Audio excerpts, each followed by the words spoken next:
আসসালামু আলাইকুম। Stock analyst বিডির Facebook page এবং ইউটিউব চ্যানেলে নতুন ভিডিওতে স্বাগতম জানাচ্ছি। আজকে 14 নভেম্বর, আগামী রবিবার বা এই সপ্তাহে মার্কেট কেমন যেতে পারে অনেকেই কোশ্চেন করছেন বা অনেকেই প্রশ্ন করেন বা হোয়াটসঅ্যাপে নক করেন। আসলে তাদের জন্য এই ভিডিওটি। নতুন সপ্তাহে মার্কেটটা কেমন যেতে পারে, আগামী 16 তারিখ থেকে আমাদের লেনদেন চালু হচ্ছে, ইনশাল্লাহ 16 তারিখ থেকে চলবে 20 তারিখ পর্যন্ত। 16 থেকে 20 তারিখ পর্যন্ত টানা 5 দিন লেনদেন ইনশাল্লাহ চলবে। এই মুহূর্তে ঢাকা স্টক এক্সচেঞ্জের যে পরিস্থিতি এবং গত বৃহস্পতিবার যেভাবে আসলে অ্যাগ্রেসিভ একটা সেল হয়েছে আপনারা দেখেছেন। এখানে তার পরপরই কিন্তু আপনারা দেখেছেন দুইটা প্রেস বিজ্ঞপ্তি সিকিউরিটি অ্যান্ড এক্সচেঞ্জ কমিশন থেকে প্রকাশ করা হয়েছে এবং এটা কিন্তু বিকালবেলা প্রকাশ করা হয়েছে এবং সেখানে যেটা বলা হয়েছে যে যে সকল স্টক ব্রোকার, স্টক ডিলার বা মার্চেন্ট ব্যাংকারদের নেগেটিভ ইকুইটি আনরিয়েলাইজ লস্ট এর বিপরীতে প্রভিশনের সময়সীমা সেটা কিন্তু বর্ধিত করা হয়েছে।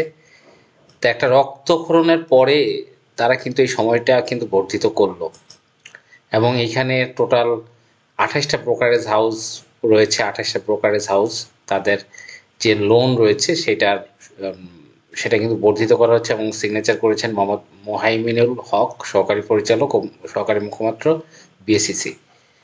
তা এটা কিন্তু খুবই পজিটিভ একটা নিউজ মার্কেটের জন্য যে মার্জিন লোনের সময়সীমা একটা লম্বা সময়ের জন্য এটা বর্ধিত করা হয়েছে এবং 28টা ব্রোকারেজ হাউসের। তা যেই কারণে ফোর্স সেলটা কিন্তু না হওয়ারই কথা, এখন ফোর্স সেলের আর ভয় নেই।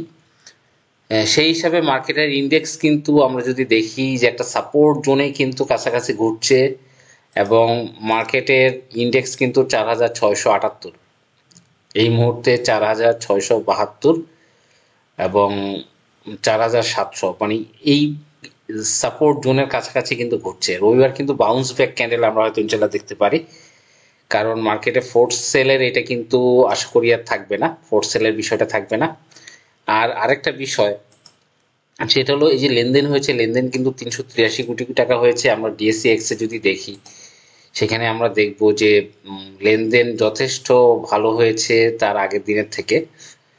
তার আগের দিন 290 কোটি টাকা লেনদেন হয়েছিল, তার আগের দিন 339 কোটি টাকা, তার আগের দিন 356, কিন্তু বৃহস্পতিবার লেনদেন কিন্তু অনেক বেশি হয়েছিল।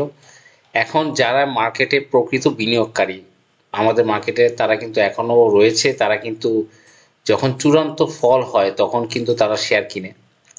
এবং আমি যে বলতে চাই যেগুলো মার্জিনেবল শেয়ার সেগুলো কিন্তু পড়েনি।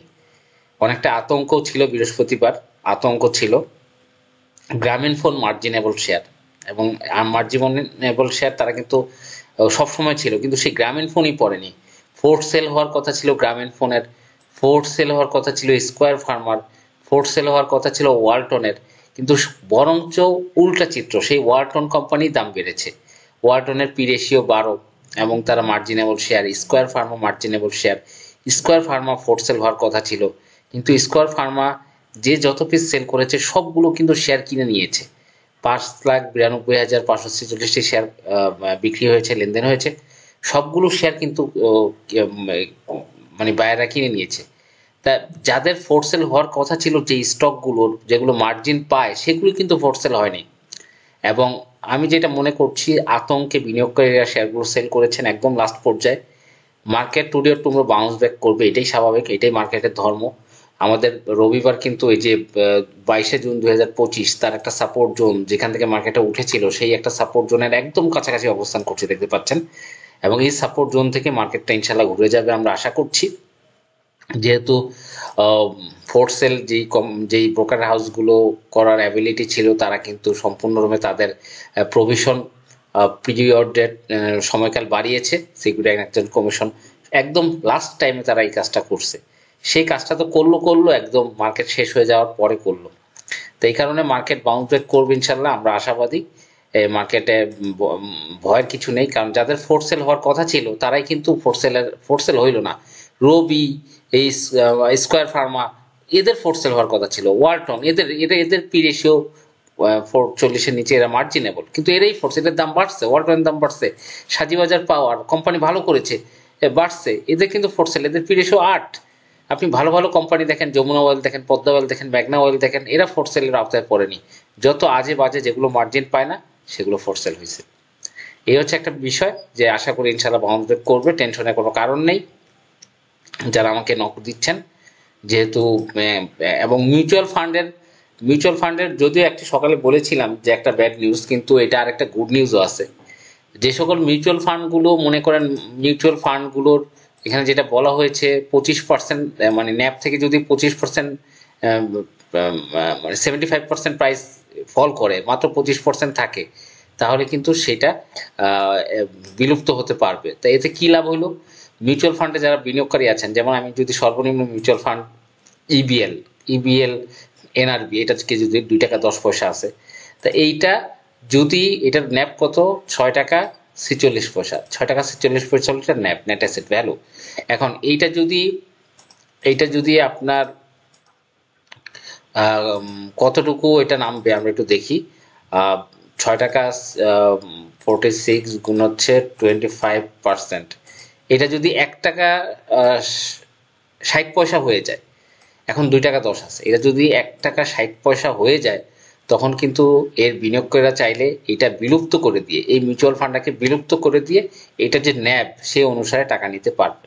এই জন্য যারা মিউচুয়াল ফান্ডের বিনিয়োগকারী আছেন তাদের জন্য গুড নিউজ, এটা অবশ্যই গুড নিউজ।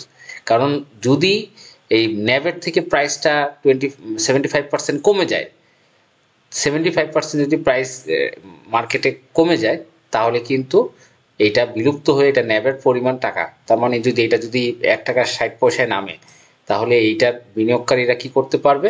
এর বিনিয়োগকারীরা একটা সভা আয়োজন করবে এবং ইউনিট হোল্ডাররা গোপন ব্যালটের মাধ্যমে একটা ভোট দিবে। সেই ভোটে যদি বিল পাস হয়, তাহলে সেটা অবলুপ্তির সিদ্ধান্ত গ্রহণ করতে পারবে। তার মানে সেই মিউচুয়াল ফান্ড বাদ হয়ে যাবে, মার্কেট থেকে চলে যাবে, এবং ন্যাব অনুসারে, ন্যাব কত, 6 টাকা 46, এই অনুপাতে টাকা ফেরত দিতে হবে বিনিয়োগকারীদের।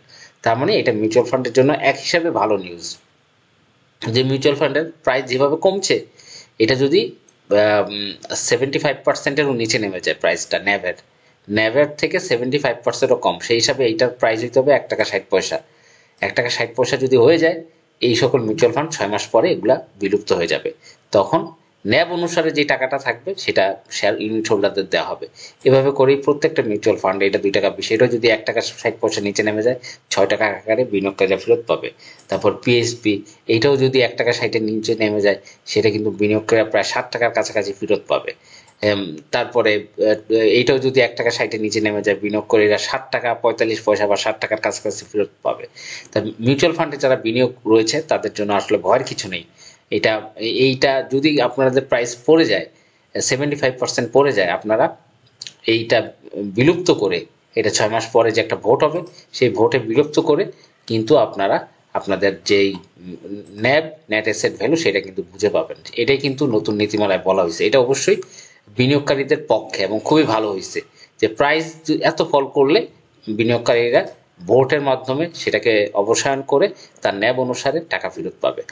তো এইটা আমরা, মার্কেট সব সময় তো খারাপ হয় না, যখন এই মার্কেটটা জুন জুলাই ঘুরছিল, তখনও কিন্তু এই যে চরম পতনের মাঝখান থেকেই কামব্যাক করছিল। আপনারা জানেন 28শে মে সেটা কিন্তু সর্বোচ্চ লেভেলে কিন্তু কমেছিল এবং সেখান থেকে কিন্তু কামব্যাক করেছিল। এবং মার্কেটে যদি আপনি বর্তমানে আরএসআই দেখেন, অত্যন্ত লো, 17 তো নেমে গেছে, মানে একদম দেখতেই পাচ্ছেন যে ওভারসোল্ড, একদম ওভারসোল্ড পজিশন। এবং এখান থেকেই আরএসআই কিন্তু এখান থেকেই ঘুরে দাঁড়ানোর কথা এবং সেই লেভেলে কিন্তু রয়েছে, আপনারা জানেন।